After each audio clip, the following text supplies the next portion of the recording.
Hi friends, welcome to story shots with Rajiv. कैसे हैं आप लोग? पिछले कुछ दिनों में जो मुझे फीडबैक मिला वो ये कि राजीव, क्यों आप पुराने जमाने की कुछ कहानियां, राजा महाराजाओं की कहानियां क्यों नहीं सुनाते?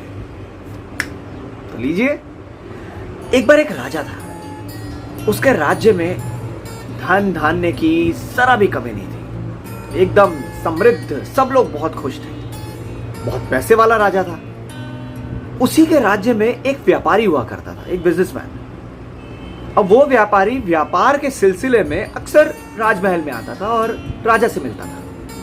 अब चूंकि व्यापार के सिलसिले में अक्सर राजा से मुलाकात होती थी, तो वो व्यापारी और राजा आपस में अच्छे मित्र हो गए। बहुत अच्छी घनिष्ठ दोस्ती हो गई। बहुत अच्छा व्यापार चल रहा था व्यापारी का। वो चंदन की लकड़ियां बेचा करता था। भाई, उस राजा के राज्य में बहुत से लोग उस व्यापारी से चंदन की लकड़ियां खरीदते थे। काफी टाइम ऐसे ही चलता रहा। फिर एक वक्त ऐसा आया जब अचानक से उस व्यापारी के जो बिजनेस था, उसका व्यापार था, उसमें थोड़ी मंदी आ गई। चंदन की लकड़ियां लोगों ने खरीदना कम कर दिया। व्यापारी को समझ नहीं आया क्या हो रहा है। उसने थोड़ी और कोशिश की, दाम घटाए, कुछ नई नई स्कीम निकाली, लेकिन कुछ काम नहीं कर रहा था। थोड़ा और समय बीता और उसकी जो सेल थी, उसकी बिक्री थी, और गिर गई। 1.5-2 साल के बाद तो बिक्री इतनी घट गई कि 1-2 लोग, 4-5 लोग ही बस उससे चंदन की लकड़ियां खरीद रहे थे। और करीब 3 साल के बाद ऐसी हालत हो गई कि चंदन की लकड़ियों का ढेर उसके गोदाम में पड़ा हुआ था और कोई नहीं खरीद रहा था। भाई, व्यापारी बहुत परेशान था। उसे समझ नहीं आ रहा था कि क्या करे अपने नुकसान को भरने के लिए। उसने बहुत सोचा और उसे ख्याल आया, भाई मेरा पिछले 2.5-3 सालों में बहुत नुकसान हो गया है और हमारे राज्य में सिर्फ एक ऐसा आदमी है जो मेरे इस नुकसान को कम कर सकता है। भाई, मैं चंदन की लकड़ियों का व्यापारी हूं और चंदन की लकड़ियां महंगी आती हैं। ढेर सारी लकड़ियां एक साथ अगर कोई आदमी खरीद सकता है तो वो है सिर्फ राजा।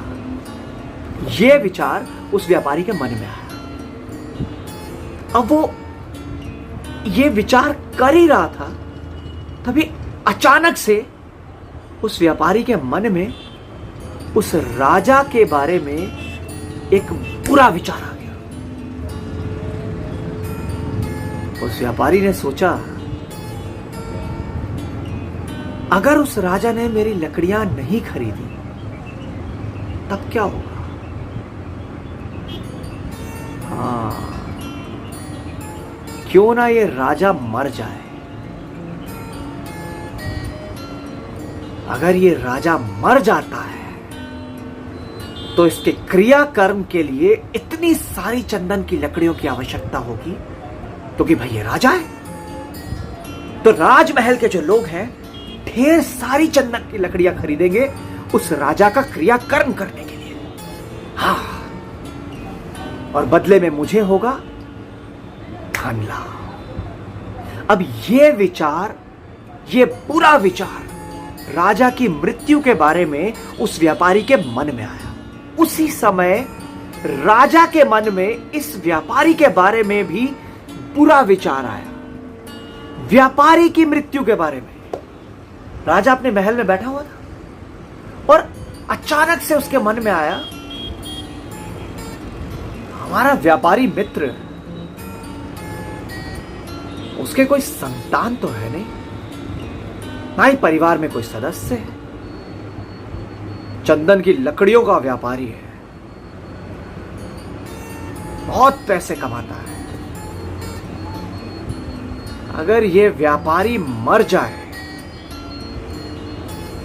तो उसका जितना भी धन है हमारे राज्य के खजाने में जमा हो जाएगा और हमारा खजाना और बढ़ जाएगा।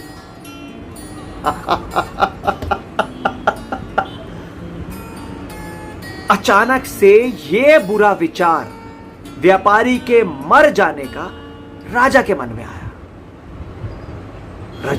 राजा चौंका। राजा को समझ नहीं आ रहा था ये ये हमें क्या हो रहा है?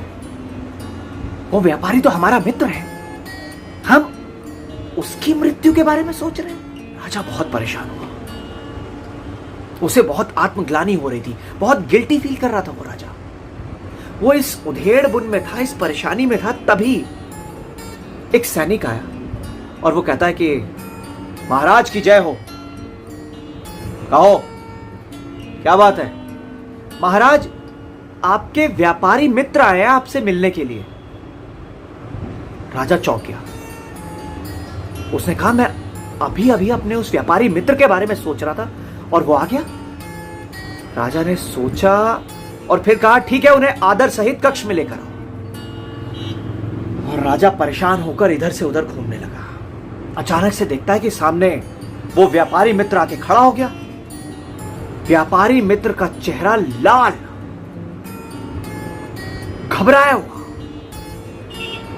और राजा परेशान। राजा को समझ नहीं आ रहा था कि ये बुरा विचार आया है तो क्यों। खैर, राजा ने पहल करते हुए व्यापारी मित्र से कहा कि मित्र, तुम जो कुछ भी कहना चाहते हो, जिस भी काम से मेरे पास आए हो, लेकिन उससे पहले मैं तुमसे कुछ कहना चाहता हूं। उसने कहा, जी महाराज, कहिए। राजा ने उसे बताया कि मित्र, पता नहीं क्यों अभी थोड़ी देर पहले मेरे मन में तुम्हारे प्रति एक बहुत बुरा विचार, बहुत गंदा विचार आया है। तुम मर जाओ और तुम्हारा जितना भी धन है वो मेरे खजाने में जमा हो जाएगा और मैं अमीर और अमीर हो जाऊंगा। अब ये सुनते ही वो व्यापारी मित्र तो घबरा गया। देखिए महाराज, आप वचन दीजिए कि आप मेरे प्राण नहीं लेंगे। तुम हमारे मित्र हो, कैसी बात कर रहे हो? नहीं महाराज, बात ही कुछ ऐसी है, आप वचन दीजिए। हम तुम्हें वचन देते हैं, हम कुछ नहीं कहेंगे। कहो, क्या कहना चाहते हो? अब मैं आपसे कैसे कहूं कि पिछले 2-3 सालों से मेरे व्यापार में मुझे बहुत हानि हो रही थी, बहुत नुकसान हो रहा था। मैं बहुत ज्यादा संकट में था महाराज। मुझे समझ में नहीं आ रहा था कि क्या करूं कि मेरा संकट दूर हो जाए। अब अचानक से मेरे मन में आपकी मृत्यु को लेकर ऐसा बुरा विचार आया कि यदि आप मर जाते हैं तो आपके क्रियाकर्म के लिए बहुत सारी चंदन की लकड़ियों की आवश्यकता पड़ेगी और राजमहल के लोग उसके बदले में महाराज मुझे बहुत सारा धन दे देंगे और कदाचित शायद मेरी ये जो संकट की परिस्थिति है थोड़ी बहुत कम हो जाए। महाराज, मुझे माफ कर दीजिए, मैंने बहुत बड़ा पाप किया है। तो महाराज को समझ नहीं आया।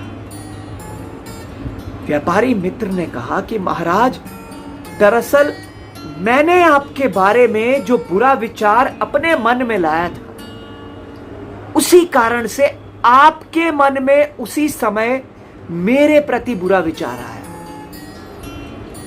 राजा ने उसे कुछ क्षणों तक देखा और पूरी बात समझ में आई। राजा ने कहा कि मित्र, यदि तुम्हारे पास पैसों का संकट था, व्यापार में कोई संकट था, कोई हानि हुई थी, कोई नुकसान हुआ था, तो तुम सीधे सीधे ये समस्या लेकर मेरे पास क्यों नहीं आ गए? तुम्हें कई सारे ऐसे कुछ नई नई योजनाएं बना सकता था जिससे तुम्हें तुम्हारी उस संकट से निकलने में मदद मिल सकती थी। उस व्यापारी को अपने उस गलती का एहसास हुआ। दोस्तों, ये होती है विचारों की ताकत। इस कहानी से हमें यह शिक्षा मिलती है कि जब भी हम अपने मन में कोई भी विचार लाते हैं तो उसमें इतनी शक्ति होती है कि सामने कोई चीज, कोई घटना या कोई इंसान तक हमारा विचार सीधे पहुंच जाए। तो जब भी सोचे, बहुत अच्छा सोचे, सकारात्मक सोचे, पॉजिटिविटी भरे विचार लाए, क्योंकि कहते हैं ना, हमारे विचार ही हमारा भाग्य बनाते हैं। तो इसी उम्मीद और इसी विश्वास के साथ कि हम सब का भाग्य हमारे अच्छे विचारों से और ज्यादा उज्जवल होगा, मैं आपसे अनुमति लेना चाहूंगा। आज की ये शॉर्ट स्टोरी आपको कैसी लगी, ये नीचे जो कमेंट सेक्शन है ना, उस कमेंट सेक्शन में अपने कमेंट्स, अपने फीडबैक लिखकर मुझे जरूर बताइएगा। और हाँ, यदि आपको पसंद आई है तो प्लीज आपके फ्रेंड्स, फैमिली मेंबर्स, यार, दोस्तों, रिश्तेदारों के साथ खुल के शेयर कीजिए। और ये चैनल राजीव भारद्वाज 100 इसे सब्सक्राइब करना मत भूलिएगा। फिर मिलते हैं आपसे अगली कहानी में। तब तक के लिए अपना ख्याल रखिए, मुस्कुराते रहिए, स्वस्थ रहिए, मस्त रहिए।